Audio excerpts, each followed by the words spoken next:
Shalom, shalom. Bonjour, bonsoir à tous. Je crois que vous allez tous bien par la grâce de Dieu. Moi, je vais très bien. Le Seigneur est bon. Le Seigneur est fidèle. Aujourd'hui, nous nous retrouvons encore pour partager autour de la parole de Dieu. C'est une grâce, c'est un privilège que le Seigneur nous accorde encore. J'en profite pour bénir vraiment la vie de tous mes frères et sœurs qui me font des retours, qui m'encouragent, qui prient pour moi. Vraiment, c'est fortifiant. Vraiment, ça fait du bien quand même dans la chair d'avoir des encouragements, de voir que ce qu'on fait n'est pas en vain, qu'il y a quand même 2, 3 personnes qui sont bénies et surtout qui font des retours. Vous ne savez pas le bien que ça fait. C'est pourquoi vraiment que Dieu vous bénisse et que Dieu continue à vous faire du bien au travers de cette œuvre. Adonai Père Saint, je te bénis encore en ce jour, je te rends grâce. Merci pour ces moments que tu nous accordes, Seigneur, d'écouter encore ta parole. Laisse que, Seigneur, tu puisses encore nous parler, que tu puisses encore nous enseigner, Père, au travers de ton esprit. Laisse que tu m'inspires, Saint-Esprit, que tu me conduises, que tu puisses encore éclairer une personne, que tu puisses encore orienter une personne, que tu puisses encore guérir, transformer, restaurer au travers de cette parole. Au nom puissant de Jésus-Christ de Nazareth, Père Saint, je t'ai ainsi prié. Amen. Alors, nous allons dans la parole, dans le livre de Romains, chapitre 10, à partir du verset 11. Je vais lire. Quiconque croit en lui ne sera point confus. Il n'y a aucune différence, en effet, entre le grec et le juif, puisqu'ils ont tous un même Seigneur, qui est riche pour tous ceux qui l'invoquent. Car quiconque invoquera le nom du Seigneur sera sauvé.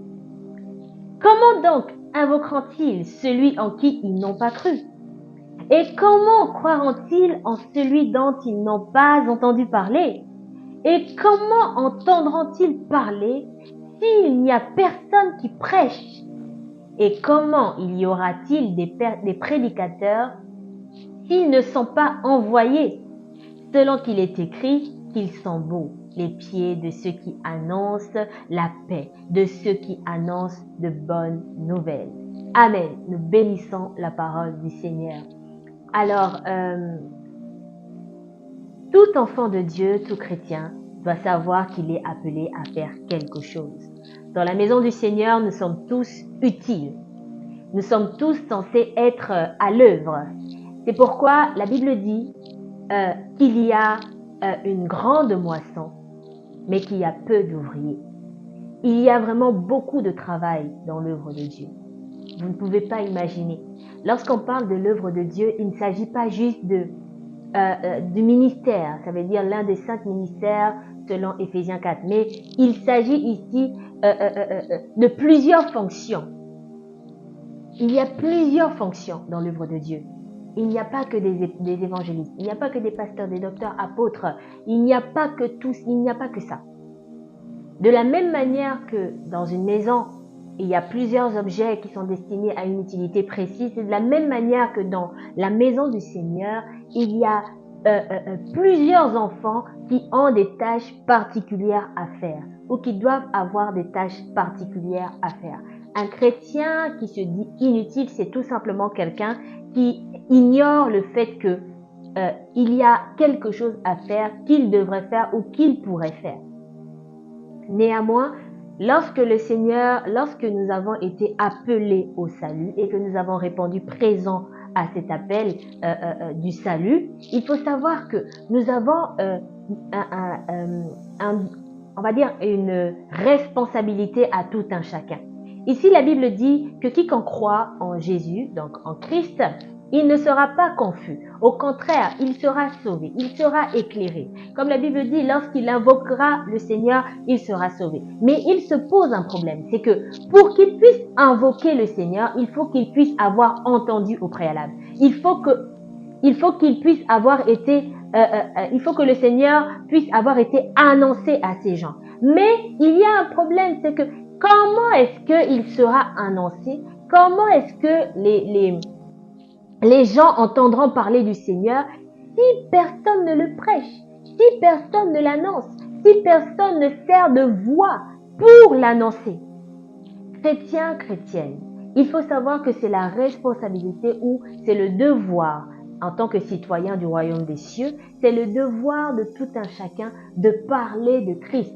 Tu n'as pas besoin d'être évangéliste, tu n'as pas besoin d'être prophète, tu n'as pas besoin d'être pasteur pour annoncer Christ. Tu peux le faire à ta manière. C'est notre devoir en tant que citoyen du royaume des cieux. Tout comme dans la nature, nous avons des devoirs en tant que citoyens d'une patrie, d'un pays, d'une nation. C'est de la même manière que nous avons un devoir en tant que citoyens du ciel. Nous avons le devoir d'annoncer Christ.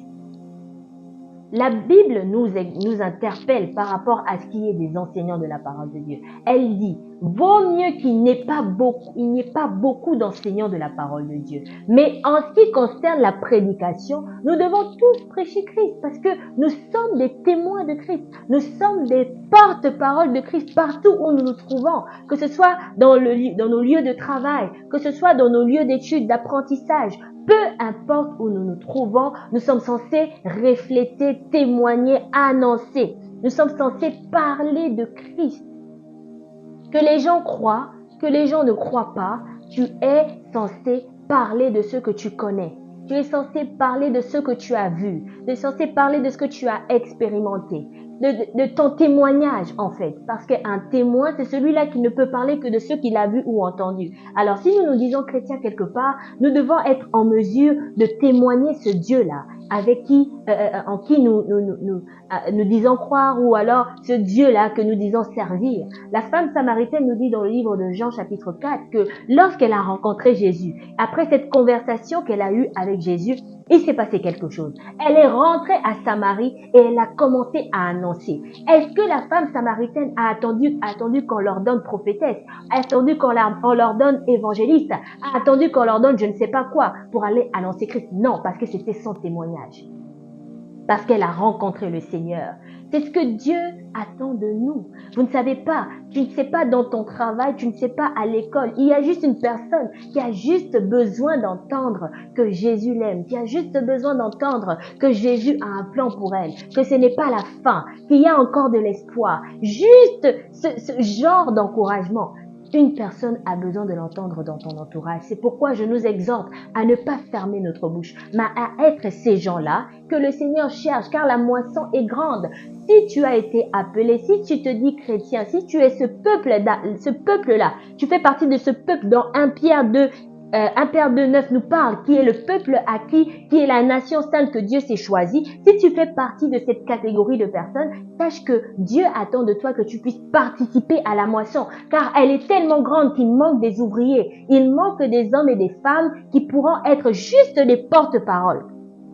Juste annoncer Christ, juste témoigner de Christ, juste annoncer cette bonne nouvelle aux gens comme quoi Christ est vivant, Dieu est vivant, Dieu les connaît, Dieu a un plan pour eux, Dieu les voit, Dieu voit leurs souffrances, mais ce n'est pas la fin du monde. Bref, en tant que chrétiens, enfants de Dieu, nous sommes appelés à témoigner de Christ.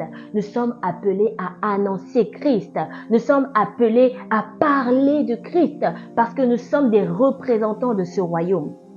Tout dépend de comment est-ce que tu te vois. Si tu te dis vraiment chrétien, si tu te dis vraiment enfant de Dieu, sache que Dieu compte sur toi. Dieu a besoin de toi aussi. Nous voyons seulement ce côté-là où nous avons besoin que Dieu agisse dans notre vie. Nous avons besoin que Dieu fasse quelque chose pour nous. Mais Dieu aussi attend des choses venant de nous. Dieu attend que nous puissions participer à son œuvre d'une manière ou d'une autre. Juste prêcher Christ. Juste annoncer Christ, que nous puissions avoir ce souci-là pour les nations qui se perdent, pour nos frères et sœurs de loin comme de près qui se perdent, parce que nous avons la solution à leurs problèmes. Nous avons la solution qui est Jésus-Christ. Juste témoigner de Jésus-Christ, juste parler de Jésus-Christ selon la connaissance que tu as suffit amplement parce que c'est le Saint-Esprit qui convainc les cœurs et c'est le Seigneur qui fait croître sa parole dans les cœurs. Nous sommes des semeurs. Nous contentons de planter la parole. Et Dieu lui-même, il sait en son temps comment et quand